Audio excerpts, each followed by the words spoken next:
उपस्थित सभी को प्रणाम करता हूँ। भगवान महेश का स्मरण करता हूँ, माँ सरस्वती को प्रणाम करता हूँ। बहुत आभारी हूँ आदरणीय जवाहर जी जाजू साहब का। इन्होंने मेरे सम्मान में वो सब कह दिया जो मैंने ही इनको लिख कर दिया था।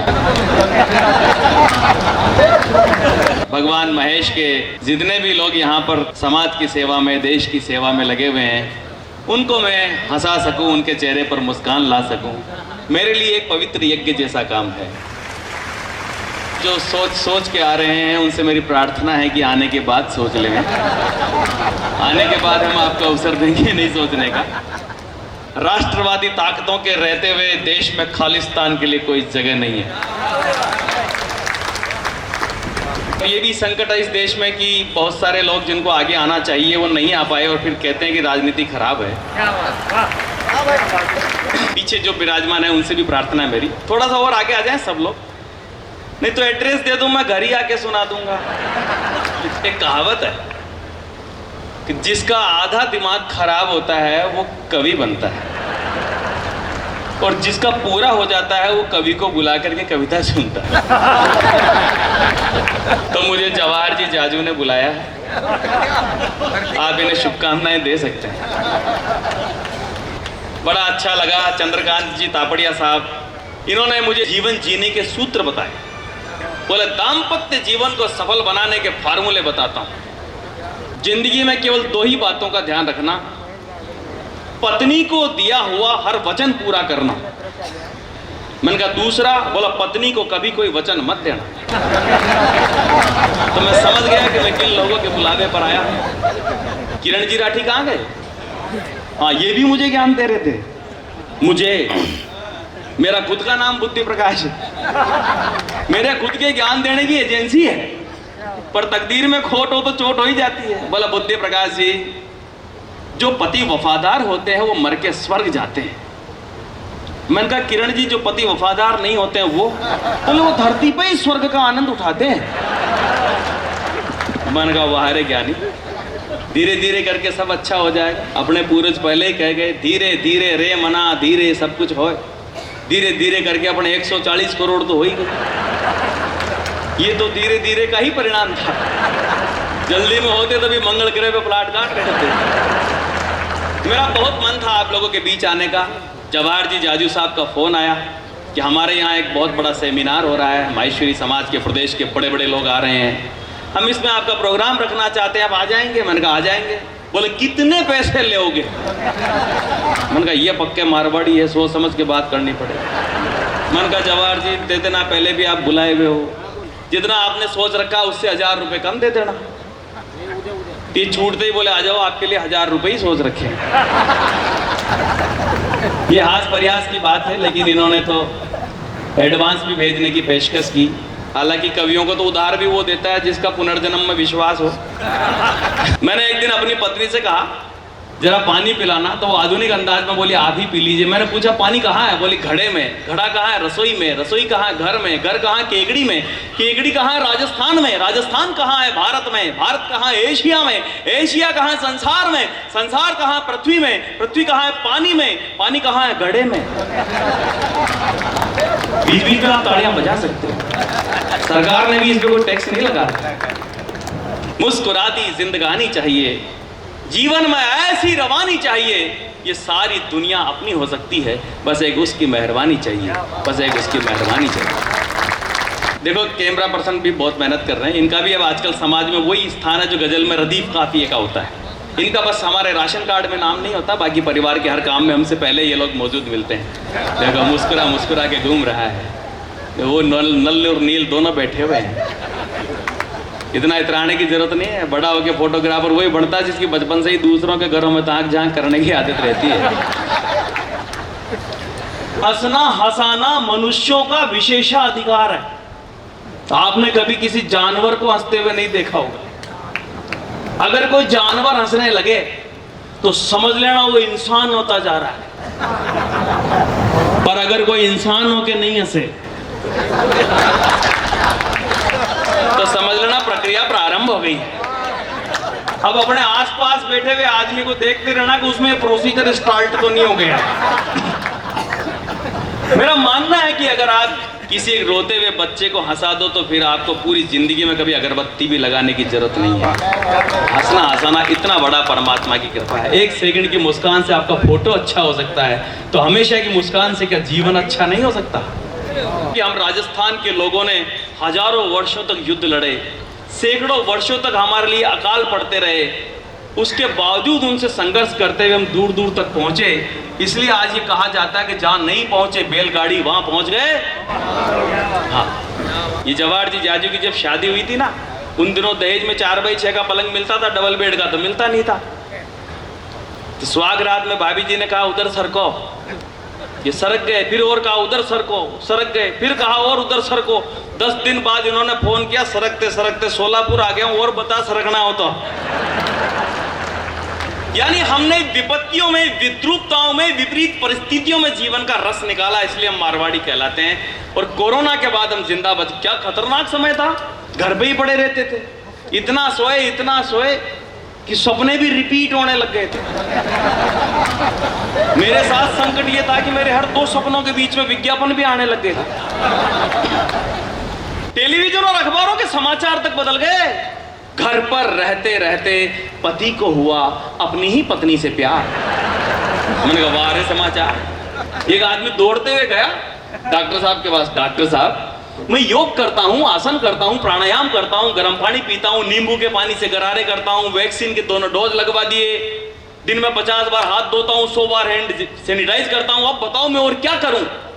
डॉक्टर बोला भैया अब तो भगवान नरसिंह अवतार ले तो ही तेरी मृत्यु हो सकती है। जब रामचंद्र जी आगे तेरी नाभि में तीर मारे तो तू मरे। कितना खराब समय। हम जब घर पे रहते थे, एक दिन वो सब्जी बेचने वाला आया ठेला लेकर के। मैंने कहा यार ऐसा कर, बाहर तो जा नहीं सकते थे, बाहर तो पुलिस के सज्जन सम्मान करते थे। आदमी सूजी लेने जाता था, सूजी हुई लेके आता था। तो मैंने उसको कहा, सब्जी बेचने वाले को, मैंने कहा ऐसा कर तू मेरे घर पे बैठ के थोड़ी देर टीवी देख, मैं तेरा ठेला लेकर के थोड़ा घूम के आता हूं। वो बोला भाई साहब मैं तो आपके पीछे वाली कॉलोनी में रहता हूं, असली सब्जी वाला तो हमारे घर पे टीवी देख रहा है। अच्छा समय था। बीच में कुछ टाइम मिला तो हम मंदिर गए। मैंने जाते ही पुजारी जी से कहा पुजारी जी बहुत डर लग रहा है। बोला डरने की कोई जरूरत नहीं, अपना दायां हाथ आगे बढ़ाओ। मैंने आंख बंद करके श्रद्धा, विश्वास और आस्था के साथ दायां हाथ आगे बढ़ाया। पुजारी जी ने मुझे कुछ द्रव दिया, मैं पी गया। पीते ही कहा ये तो कड़वा है। बोला पी कहा गया बावड़े, ये तो हैंड सैनिटाइजर है। पहले जो आदमी घर पे ही पड़ा रहता था उसको लोग निकम्मा कहते थे। कोरोना काल में ऐसे लोग समझदार कहलाने लगे। पहले चलते हुए आदमी के सामने अगर कोई छींक देता था तो आदमी रुक जाता था, क्या पता शगुन अपशगुन के हिसाब से काम नहीं बने। और कोरोना काल में पास खड़ा हुआ आदमी छींक दे तो आदमी चलना शुरू कर देता था। बोला इधर अपना काम नहीं बन जाए। गुजरी है जिंदगी ऐसे मुकाम से, अपने भी पराए लगने लगे सर्दी जुकाम से। क्या समय था। एक फूफा जी नाराज होके बैठे हुए थे मेरी झोल के बाहर। उनसे कहा यहाँ कैसे? बोला अंदर जाने वाले लोगों की संख्या गिन रहा हूँ, जीमने वालों की। जैसे ही 50 से ज्यादा हो जाएंगे पुलिस वालों को फोन कर दूंगा, न खाऊंगा। हाँ ये सब फूफा जी यहीं बैठे। लेकिन दोस्तों तबीयत को नासाज बहुत किया है, शैतानियत का आगाज बहुत किया है। शहरों का सन्नाटा बता रहा था हमने कुदरत को नाराज बहुत किया है। मैं कवि सम्मेलन में गया, मैंने जोरदार कविता सुनाई, किसी ने ताली नहीं बजाई। जोश में आके एक और टन्नाट कविता सुनाई, किसी ने ताली नहीं बजाई, पर बहुत दूर अंधेरे कोने में हल्की सी ताली की आवाज आई। मैंने कहा अरे समझदार श्रोता तो वहां बैठा है। बाद में पता चला वहां तो एक आदमी तंबाकू बना के उसमें से चूना उड़ा रहा था। तो ये विसंगति भरी तालियां नहीं बजनी चाहिए। खुल करके खिल करके तालियां बज, हंसो तो यूं हंसो कि पहाड़ों को होश आ जाए, और तालियां बजे तो इतनी जमके कि कवि को जोश आ जाए। अब धीरे धीरे करके मेरे लायक होते जा रहे हो। मैंने कहा ना माहौल बनेगा, तबला कसने में आधा घंटा तो लग ही जाता है। माताओं बहनों को भी प्रणाम करता हूँ कि इस वक्त तो माताएं बहनें टीवी पर नाटक देखती, अगर नहीं देख रहे तो शुरू कर देती। एक आ गई अपने देश में एकता कपूर, जिसने घर घर की एकता को कपूर की तरह उड़ा रखा। क्या सीरियल बनाती है वो, इसका चक्कर उसके साथ, उसका चक्कर उसके साथ, उसका चक्कर उसके साथ, सीरियल का नाम पवित्र रिश्ता। मैंने कहा वाह रे पवित्र रिश्ता। अच्छा, इन रिश्तों से जो संतानें पैदा हो रही है उनके लिए एक अलग सीरियल बनाया हुआ, ये रिश्ता क्या कहलाता है। सारे इस देश में इतना मर्डर नहीं हुआ जितने सीआईडी ने सोल्व कर दिया। कमाल की बात है। और विज्ञापन देखो आप, एक से बढ़कर एक सुंदरियां आती और हमसे सवाल पूछती है, क्या आपके टूथपेस्ट में नमक है? मैं कहता हूं नहीं भाई, मैं तो ऊपर से ही डाल लेता हूं। ये ऐसे तो मैं इसलिए करता हूं ताकि आपको लगे कि मैं ऐसे भी कर लेता हूं। मस्तियां कैसे भी आ सकती है। शरीर की प्रत्येक कोशिका से प्रत्येक क्षण चैतन्य रहने की जरूरत है। माइक लाल, आपका माइक बहुत ही अच्छा है, बहुत अच्छा है। हिंदी में समझते हो ना? थोड़ा थोड़ा बीच बीच में मेरे हिसाब से कर देना इसको ना।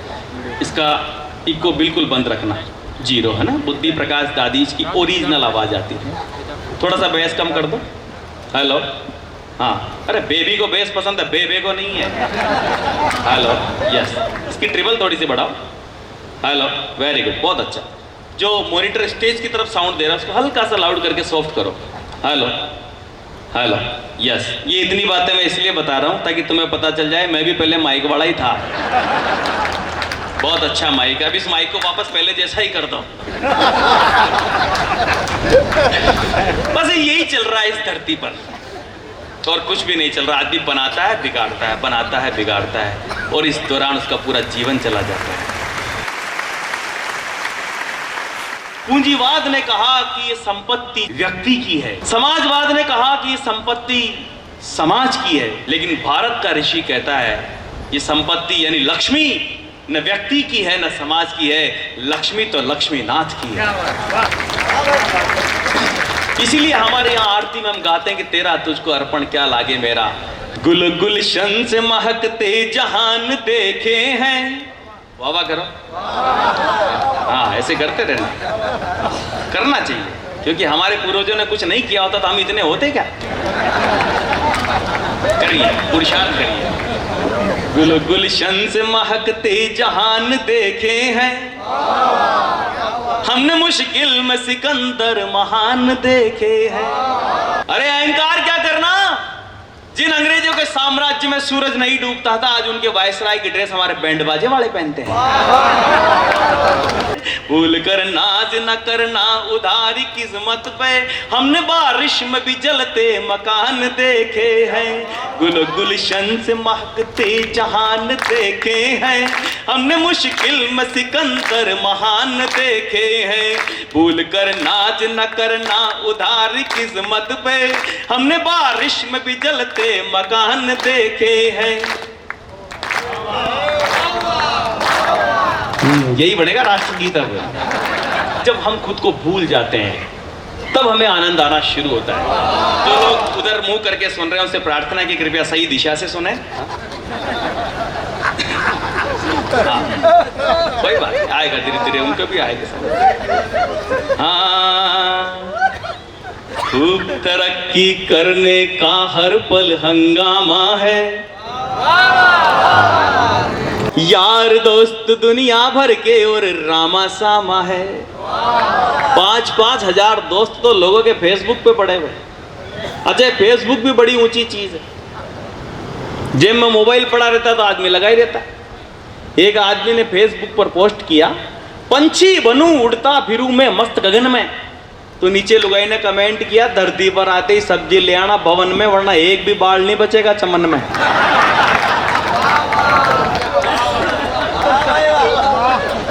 फेसबुक चीज ही ऐसे हो गई। मैंने तो एक सज्जन से कहा, मैंने कहा क्या करते हैं? बोला नारी सम्मान सेवा का काम करता हूं।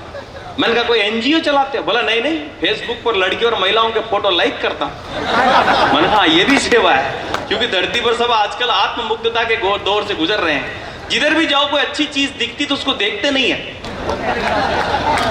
बड़ा अजीब, मोबाइल साला जेब में लगाई देते। आजकल प्रेम प्यार मोहब्बत में दिल टूट जाए तो दर्द नहीं होता है। असली दर्द तो तब होता है जब आप मोबाइल को चार्जर पर लगा कर जाओ और 2 घंटे बाद आके देखो कि बटन दबाना तो भूल ही गए थे। गलती से मोबाइल अगर किसी अपने दोस्त के घर भूल जाए, आदमी तो ऐसा दौड़ के जाता जैसे शक्ति कपूर के घर पे अपनी प्रेमिका छोड़ के आ गया। पहले घर से निकलता था आदमी माता पिता के चरण स्पर्श करके निकलता था, आजकल मोबाइल की बैटरी फुल करके निकलता है। ये नहीं अटकाते बस कहीं अपने। मैं पिछले दिनों तीर्थ यात्रा पर गया था, बैंकॉक। अच्छा, वहां के यात्री बैठे हैं। नहीं, मेरे टिकट तो जवाहर जी जाजू ने बनवाए थे, ये वहां पहले यात्रा करके आए थे। ऐसे समारोह चल रहा था, आगे आगे एक सज्जन बैठे हुए थे, न हंस रहे थे न ताली बजा रहे थे। मैंने कहा भाई साहब आप हंस नहीं रहे? बोला मैं क्यों हंसूं, मैं बड़ा आदमी हूं, मैंने इस काम के लिए नौकर रखे हुए। मैंने कहा क्या बड़प्पन यार, हंसने के लिए नौकर? मैंने कहा भाई साहब आप ताली भी नहीं बजा रहे? बोला मैं क्यों बजाऊं, मैं बड़ा आदमी हूं, मैंने इस काम के लिए नौकर रखे हुए। और मैंने कहा क्या बड़प्पन यार, हंसने के लिए नौकर, ठहाका लगाने के लिए नौकर, तालियां बजाने के लिए नौकर। कुछ दिनों बाद उनकी शादी हुई। फिर मुझे कुछ भी नहीं पूछना पड़ा क्योंकि वो बड़े आदमी थे। मैं नहीं चाहता कि आप में से कोई इतना बड़ा हो जाए कि हंसने और तालियां बजाने के लिए आपको किराए के आदमी रखने पड़ जाए। ये तो परमात्मा का दिया हुआ वरदान है हमारे इससे। देखो प्रेम तो जानवर भी करते हैं, नाचता मोर भी है। बया से अच्छा घर बनाना किसी को नहीं आता, बुलबुल से ज्यादा मीठा कोई नहीं गाता, चींटी से ज्यादा उत्साह किसी में नजर नहीं आता, शेर से ज्यादा साहस किसी में पाया नहीं जाता। पर हास्य ही वो तत्व है जो मनुष्यों के हिस्से में आता है, उसे संसार के दूसरे प्राणियों से भिन्न बनाता है। इस मस्ती का नाम ही जीवन है। खूब तरक्की करने का हर पल हंगामा है, यार दोस्त दुनिया भर के और रामा सामा है। पर लाइफ में जब प्रॉब्लम आए फाइनेंशियल, तो पता चले कि आपके सब मित्र सुदामा है। खूब तरक्की, यही जीवन का आनंद, इसको लेते जाइए आप। प्यार एक तरफ से हो तो सजा देता है, और दोनों तरफ से हो तो ये तो आपने लिखा होगा। हाँ, मुस्कुराहट के दम पर गम को सीधा जान गए। चंद्रकांत जी तापड़िया साहब, आनंद आ रहा है? अरे वाह, आप किसी महफिल में मौजूद रहते हो तो महफिल सुहागिन हो जाती है। अरे पूर्णता का स्वरूप क्या होगा, इससे बढ़कर अनूप क्या होगा? जिनकी बुढ़ापे में ऐसी छवि, इनका जवानी में रूप क्या रहा होगा? जिन अद्भुत लोगों के बीच हम खड़े, सब मस्ती के लोग हैं यहाँ पर। मुस्कुराहट के दम पर गम को सीना जान गए, और पी करके भी ना बहके तो समझो पीना जान गए। ये पीने वालों की दुनिया भी बड़ी अद्भुत होती है। एक अनपढ़ शराबी भी एक क्वार्टर के 3 पैग ऐसे बनाता जैसे बहुत बड़ा साइंटिस्ट हो। एक गांव में जाकर के मैंने बहुत सारे लोगों को इकट्ठा किया, 2 कांच की गिलासें ली, एक में पानी डाला, एक में शराब। फिर एक कीड़ा लिया, कीड़े को पानी के गिलास में डाला, कीड़ा उसमें थोड़ी देर तैरता रहा। मैंने उस कीड़े को निकाल करके शराब के गिलास में डाला, कीड़ा उसमें भी थोड़ी देर तैरता रहा, फिर मर गया। मैंने गांव वालों से पूछा, गांव वालों क्या हुआ? बोले साहब कीड़ा मर गया। मैंने पूछा इससे आप लोग क्या समझे? बोला सब समझ गए, शराब पीने से पेट के सारे कीड़े मर जाते हैं। मैंने कहा वाह रे विद्वानों, कोई क्या समझाएगा इस देश में किसी को जाकर के? बड़ा अद्भुत देश है। एक तो आज ज्ञान दे रहा था मेरे को बुद्धि प्रकाश जी, किसका रहा है किसकी रह जाएगी, सब मर जाएंगे विस्की रह जाएगी। मैंने कहा वाह रे ज्ञानी, कई लोग तो बड़े मंत्र और सूत्र काम में लेने के बाद पीते हैं इसको। एक सज्जन ने मुझे एक चीज सुनाई, बोला शिव सुत वाहन तासु रिपु और तासु रिपु असवार, यहीं के सिर पर चढ़त है माँ की या मनुहार। मारवाड़ी में तो समझते हो ना? हाँ मुझे मालूम है, मैं कौन सा लंदन में खड़ा हूँ जो। बस इसी मस्ती को बनाए रखना। शिव सुत वाहन तासु रिपु और तासु रिपु असवार। भगवान शिव के सुत यानी गणेश जी महाराज, शिव सुत वाहन, गणेश जी का वाहन कौन? चूहा। शिव सुत वाहन तासु रिपु, रिपु कहते हैं शत्रु को, चूहे का शत्रु कौन? बिल्ली। और तासु रिपु, बिल्ली का शत्रु कौन? कुत्ता। और कुत्ते के असवार कौन? भैरव जी महाराज। बोले यहीं के सिर पर चढ़त है माँ की या मनवार। मन का वार है। मुस्कुराहट के दम पर गम को सीना जान गए। आप छोड़ूंगा नहीं मैं आपको, साथ लेके चलूंगा। ये यात्रा है, यात्रा में कोई आगे पीछे नहीं रहेगा। और पी करके बिना बहके तो समझो पीना जान गए। और अब कविता की बात समझने वाले लोगों की मोहब्बत मांगता हूं।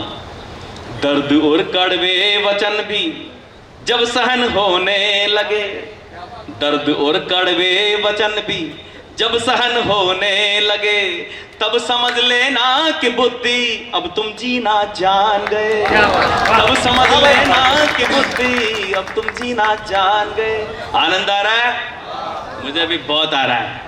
आप देखो स्टेशन पर कोई ट्रेन आके रुकती है, उसके पहले वो थोड़ी धीरे चलती है, तो चलती हुई में से कोई कूद जाए तो समझो मराठी है, उसमें बहुत थोड़ा सा ऊर्जा अद्भुत। और वो ट्रेन चलने के बाद रुक जाए, बड़े इत्मीनान से उतरे तो समझ लो गुजराती है, रिस्क नहीं लेना चाहता। पूरी ट्रेन रुक जाए, डिब्बे की सारी सवारियां उतर जाए, उसके बाद जो पूरा डिब्बा चेक करके उतरे, समझ लेना मारवाड़ी है। हमारी यहाँ सावचेती बड़ी अद्भुत होती है।